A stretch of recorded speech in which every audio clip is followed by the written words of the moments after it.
رشدکش پنجره‌اش رو وای میکنن. خیلی زمانوی ده.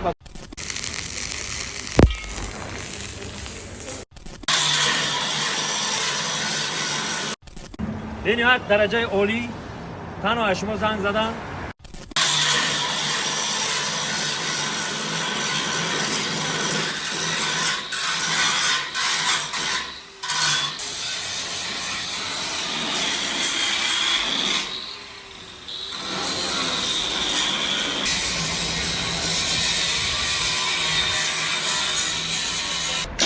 دوستان عزیز، در یکم سویسکی قرار داریم.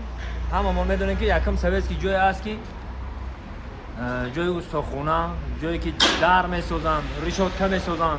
اینا برادرها درن همو زوادش داریم بگیم، درن هم فابریکاش. این هم میاریم، این هم برادرها، این هم درای زمانوی. اینا من رقم تلفنشون هم میمونم و سایت اینستاگرامشون هم میمونم.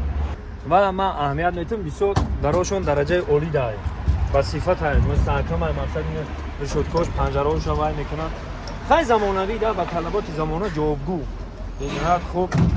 من توصیه میتونم این رقم تلفنشون زنگ بزنین و بیاین خریداری کنین.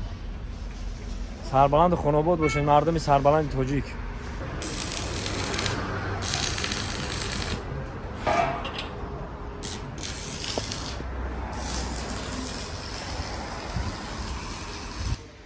این برادران این دروازه نوینکا، مقصد دروازه ازبکی، استیل ازبکستان ده مقصد.